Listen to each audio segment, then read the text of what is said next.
వృశ్చికం వారి గనక చూసుకున్నట్లయితే ప్రధానంగా ఇక్కడ వృశ్చిక రాశి వారికి మీకు సప్తమ వ్యయాధిపతి అయినటువంటి శుక్రుడు లాభస్థానంలో నీచబడి ఉంటున్నాడు, ప్లస్ దాని మీద కుజుడు దృష్టి ఉంది. అయితే ఇక్కడ లక్కీగా మీ గురువు యొక్క దృష్టి రాశి మీద ఉంది. ఒక రకంగా చెప్పాలంటే ఇది ఒక గురుబలంగా చెప్తాం. మరి ఈ యొక్క గ్రహస్థితి ఇలా ఉన్నందుకు మీకు కలిగే ఫలితాలు ఏమిటి?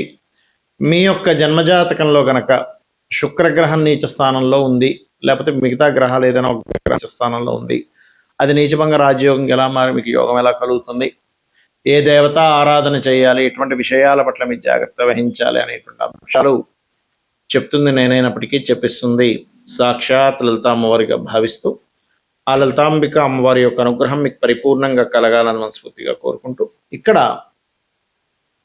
ఎప్పుడైతే ఈ సప్తమ వ్యయాధిపతి 7 మరియు 12 అధిపతి శుక్రుడు నీచంలోకి వెళ్తున్నాడో ఇక్కడ కలిగేటువంటి ఫలితాలు ప్రత్యేకంగా మీకు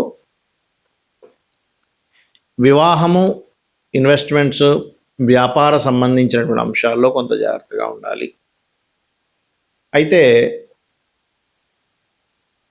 ఈ అష్టమ స్థానంలోకి వెళ్ళి కుజుడున్నందుకు కొన్ని రీసెర్చెస్ అనుకోండి, లేకపోతే కొన్ని ఆకస్మికంగా జరిగిన కొన్ని సంఘటనల వల్ల కూడా ఒకసారి లాభం కలుగుతుంటుంది. లగ్నాధిపతి అష్టమంలో ఉన్నప్పుడు అన్ని లగ్నాలకు కలగదు. కొన్ని స్పెసిఫిక్ లగ్నాలు ఉంటాయి, మేషము, కర్కాటకము, సింహము, వృశ్చికము, ధనుర్మీన లగ్నాలు. ఎందుకంటే ఈ లగ్నాలకి కుజుడు శుభుడు. అయితే మరి ఇది ఏదో ఒక మంచి ఫలితం కూడా ఇస్తుంది అన్నారు కదా, ఏమిటి ఆ మంచి ఫలితం అంటే కొన్ని అంతకుముందు అనుకున్నటువంటి అగ్రిమెంట్స్ ఏవైతే ఉన్నాయో ఆ అగ్రిమెంట్స్ ముందుకు కదులుతాయి. కాకపోతే మీ లగ్నానికి గురువు శుభుడవుతున్నాడు కాబట్టి గురువు చక్కగా కోణంలో ఉన్నాడు. ఎప్పుడైతే గురువు మంచి కోణస్థానంలో ఉన్నాడో అక్కడ జీవాత్మ సంయోగంలో కూడా గురువు ఉండడం, మరియు గురువు దృష్టి 3 మీద పడడం, రాశి మీద పడడం, పంచమీ మీద కూడా పడుతున్నందుకు సంతానం కోసం చేసే ప్రయత్నం ఫలకృతం అవ్వడము, గతంలో ఒక అగ్రిమెంట్ ఆగిపోయింది, లేకపోతే ఒకరితో సంబంధం కలుపుకుందాం అనుకున్నారు, అటువంటి విషయాలకు బాగుంటుంది. కాకపోతే ఇక్కడ కొంచెం ఎంతైనా శుక్రుడు సప్తమ వ్యయాధిపతి నీచంలో ఉన్నాడు కాబట్టి వివాహ సంబంధించినటువంటి విషయాలకు దూరంగా ఉండడం మంచిది. ఇది ఆగస్టు 2 నుంచి ఆగస్టు ఎండింగ్ వరకు ఉంటుంది కాంబినేషన్. మనకి జన్మజాతకంలో ఒక గ్రహం నీచబడింది అనగానే వెంటనే భయపడడం కాదు, ఆ గ్రహం నీచబడి నీచభంగ రాజయోగాన్ని కూడా ఇస్తుంది, గుర్తుపెట్టుకోండి. అంటే ఇది ఎలా చూడాలి జన్మజాతకంలో? ఉదాహరణకి ఒక్కొక్క గ్రహానికి ఒక్కొక్క స్థానం నీచ స్థానంగా చెప్పారు. అదే గ్రహానికి ఆపోజిట్ సైన్లో ఉచ్చ స్థానంగా చెప్పారు. అంటే ఎలా అంటే ఇప్పుడు రవి ఉన్నాడు అనుకోండి, రవి తులలో నీచ, కానీ ఎగ్జాక్ట్లీ 7th హౌస్ మేషంలో ఉచ్చ స్థానం. అందులో మళ్ళీ పరమోచ్చ స్థానము అనేటువంటి కొన్ని డిగ్రీలు కూడా చెప్పారు. అయితే ఇక్కడ చంద్రుడు వృషభంలో ఉచ్చ అయితే వృశ్చికంలో నీచ, శుక్రుడు మీనంలో ఉచ్చ స్థానం అయితే కన్యా రాశిలో నీచ, అదే బుధుడికి కన్యా రాశిలో ఉచ్చ అయితే నీచ స్థానం అనేటువంటి మీనం అవుతుంది. మరియు ఈ శనికి చూడండి అన్ని రవిశనులకి రెండింటికి ఆపోజిట్ అవుతుంది. చూడండి మేషంలో నీచ అయితే అక్కడ రవికి ఉచ్చ అయింది కదా, మేషంలో నీచ అయితే శనికి తులారాశిలో ఉచ్చ స్థానం అవుతుంది.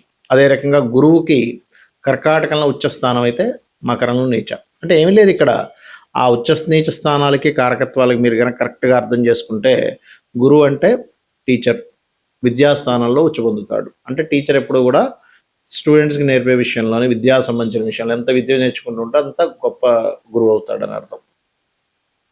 మరి ఇక్కడ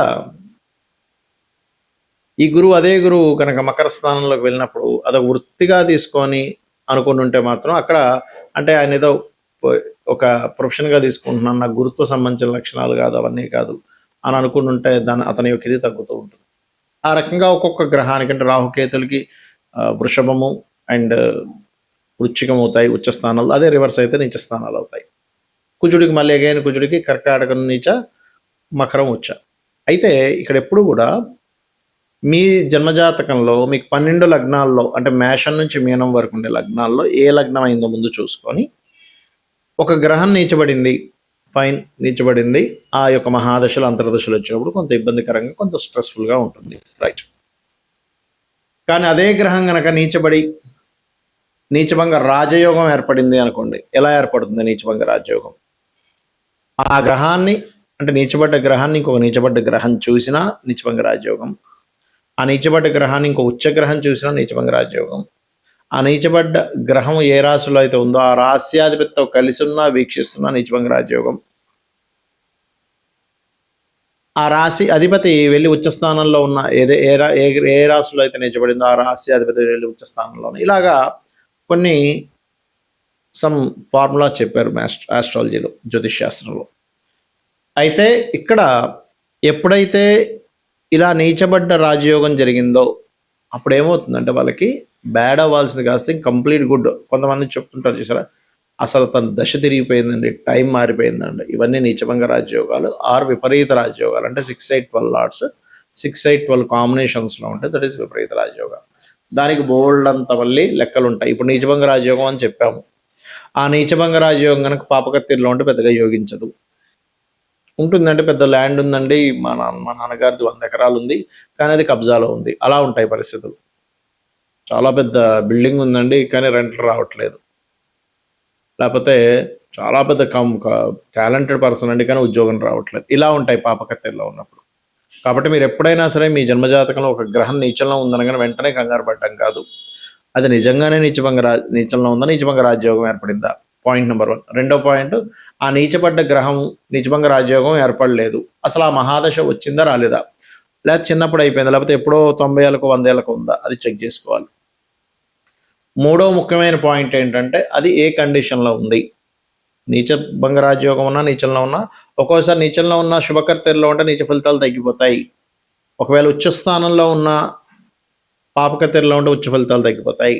గుర్తుపెట్టుకోండి. అంటే అటు ఇటు ఉండేటువంటి గ్రహాలు, అంటే ఉదాహరణకి శని నీచంలో ఉన్నాడు మేషంలో, కానీ వృషభంలో ఒక మంచి గ్రహము, మీనంలో ఒక మంచి గ్రహం ఉందనుకోండి. వృషభంలో శుక్రుడు, మీనంలో గురువు ఉన్నాడు అనుకోండి. అప్పుడు ఏమైపోయింది, 2 శుభగ్రహాల మధ్యన పడ్డప్పుడు అది ఆటోమేటిక్గా మంచి ఫలితాలు ఇస్తుంది. ఈ రకంగా చూసుకోవాలి. అయితే ఎప్పుడైనా శుక్రుడు కేతుతో ఉన్న శుక్రుడు నీచబడ్డా, మనం గతంలో కూడా ఒకసారి చెప్పుకున్నాము, ఈ నెలల్లో ఈ ఫలితాలు వస్తాయని. స్త్రీల మీద అఘాయిత్యాలు ఎక్కువగా జరుగుతూ ఉంటాయి. కాబట్టి స్త్రీమూర్తిని, ఆడపిల్లని, అందులో ముఖ్యంగా ఇవాళ రేపు మనం చూస్తున్నాం చాలా చిన్న ఏజ్ పిల్లల వాళ్ళ మీద ఎఫెక్ట్ పడుతుంది. కాబట్టి ఈ ఒక జూలై, ఆగస్టు ఈ 2 నెలలు కూడా పర్టికులర్గా ఆడపిల్లని ఎక్కడికైనా పంపించేటప్పుడు ఖచ్చితంగా పెద్దవాళ్ళు తోడుగా ఉండండి. అది చిన్నపిల్లైనా పెద్ద అమ్మాయి అయినా సరే గుర్తుపెట్టుకోండి. ఎందుకంటే ఒక్కొక్క గ్రహానికి ఒక్కొక్క కారకత్వం ఇవ్వడం జరిగింది. శుక్రుడు ప్రధానంగా స్త్రీమూర్తికి కారకుడు, అమ్మవారికి స్వరూపంగా చెప్తూ ఉంటాము.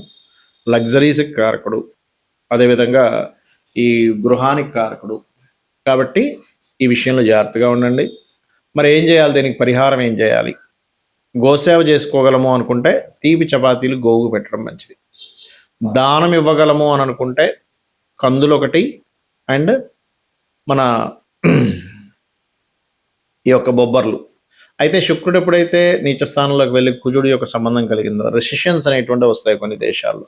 శుక్రుడు ధనానికి కారకుడు అయినటువంటి శుక్రుడు నీచ స్థానంలో ఉంటూ కుజుడు ఎప్పుడైతే వీక్షిస్తున్నాడో బయట చాలా కంట్రీస్లో, మంచి పెద్ద పెద్ద కంట్రీస్ అనుకునేటువంటి కంట్రీస్లో రెసిషన్ అనేటువంటిది రానుంది. గుర్తుపెట్టుకోండి, ఇది చాలా చాలా జాగ్రత్తగా ఉండాలి. అలాగే కాస్త వాహనం మీద వెళ్ళేటప్పుడు వాహనానికి కారకుడు శుక్రుడు కాబట్టి వాహన సంబంధమైన కారకుడికి కుజుడు దృష్టి ఉంది. కాబట్టి గోచారంలో కాస్త వాహన ప్రమాదాలు ఎక్కువగా ఉంటుంటాయి. కావున మీరు వాహనం మీద వెళ్ళేటప్పుడు మీ పర్సనల్ చార్ట్లో కనుక 4-8 కాంబినేషన్ వచ్చింది, ఆ 4-8 కాంబినేషన్ పాడైంది. 4-8 కాంబినేషన్ ఉంటే వేరు, మళ్ళీ బాగుంటే తాతగారు ఆస్తి వస్తుంది ఈ జాతకుడికి, కానీ బాగోకపోతే యాక్సిడెంట్ యోగాన్ని ఇస్తుంది. అంటే కండిషన్ ఎలా ఉందనేటువంటి చూడాలి. కాబట్టి ఇవి చేస్తూ మీరు లలితా సహస్రనామాలు రోజు చదవడంగానే, వినడంగానే చేయండి. ఖచ్చితంగా ఎటువంటి ఇబ్బంది కలగకుండా మీకు బాగుండడం జరుగుతుంది. శ్రీమాత్రే నమః.